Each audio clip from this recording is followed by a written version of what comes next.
Bonjour à tous. Pour ce 5e journal de bord, j'aborderai deux sujets. Le premier, c'est le cas des deux navires hôpitaux américains. Et le deuxième, c'est le rôle de la Marine nationale dans l'opération Résilience. Voyons tout d'abord le cas des deux navires hôpitaux américains. Imaginez deux anciens pétroliers reconvertis dans les années 80 en navires hôpitaux. Imaginez leurs équipements: 12 blocs chirurgicaux, 4 salles de radiologie, 80 lits pour les soins intensifs, 900 lits médicalisés. Vous obtenez côté Pacifique le Mercy, amarré depuis le 27 mars à Los Angeles, et de l'autre, le Comfort, arrivé triomphalement à New York le 30 mars dernier. L'objectif est de fournir une gamme complète de soins médicaux, y compris des actes de chirurgie générale et des soins intensifs. Ceci afin de permettre aux professionnels de santé locaux de se concentrer sur le traitement des patients au Covid-19. Jusque-là, tout semblait bien huilé, sauf que le 3 avril, le Comfort ne comptait que 20 patients, alors que les hôpitaux de New York étaient déjà largement surchargés. Et que le Mercy comptait le maximum de 15 patients. Ces deux navires, mobilisant plus de 1200 personnels soignants chacun, sont victimes d'une bureaucratie militaire lente et tatillonne. Imaginez en effet qu'il faut réunir 49 conditions médicales pour embarquer. Alors Michael Dorling, le directeur du plus grand système hospitalier de New York, pouvait qualifier cette opération de blague. Destinés aux opérations militaires, ces navires hôpitaux de la Navy sont totalement inadaptés à ce genre de situation. D'ailleurs, en 2017, le Comfort avait été déployé à Porto Rico pour aider les hôpitaux après le passage de l'ouragan Maria. Il n'avait pu prendre en charge qu'une quinzaine de patients par jour. Notre marine nationale intègre quant à elle l'opération Résilience.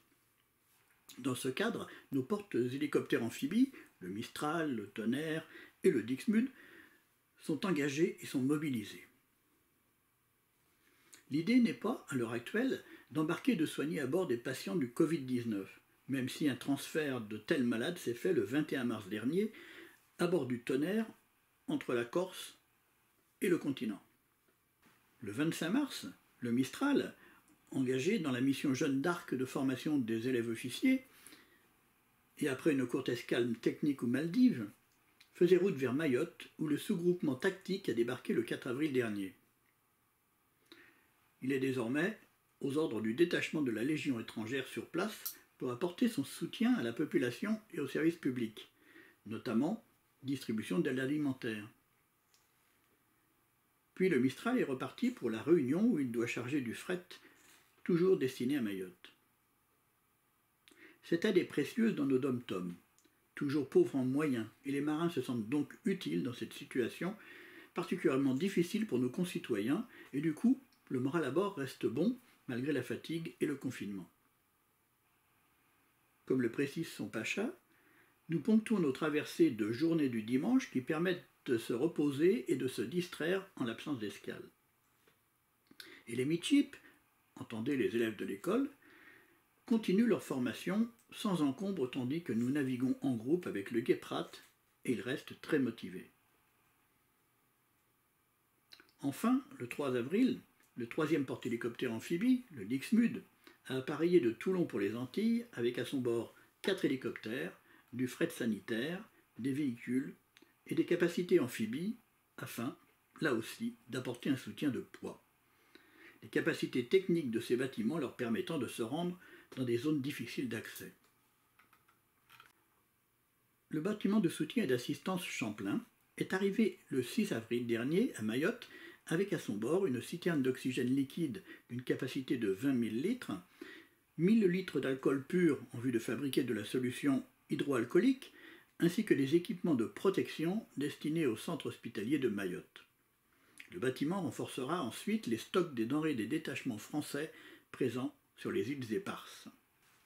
On imagine cependant les difficultés de maintenir nos équipages hors de portée du virus. La médiatisation du problème du porte-avions américain Theodore Roosevelt, infecté par le Covid-19, en est l'illustration la plus épidermique. Son pacha, limogé par la Navy et l'administration Trump, a été ovationné par l'ensemble de l'équipage pour avoir eu le courage de sacrifier sa carrière afin de sauver leur vie. On pourrait presque en sourire et pourtant, ne soyons pas aussi sûrs de nous. Le porte-avions Charles de Gaulle et le groupe aéronaval, engagés dans l'opération Foch au large de l'Écosse, rentrent actuellement au plus vite à Toulon, après plusieurs cas suspects de coronavirus. Comme nous le voyons, il convient d'être prudent et de garder intactes nos capacités opérationnelles afin d'aider les DOM-TOM. Quoi qu'il advienne de cette pandémie Covid-19, tout d'abord un grand merci à tous nos marins qui savent analyser, agir, être présents là où on a besoin d'eux. Pour eux, bon vent et bonne mer.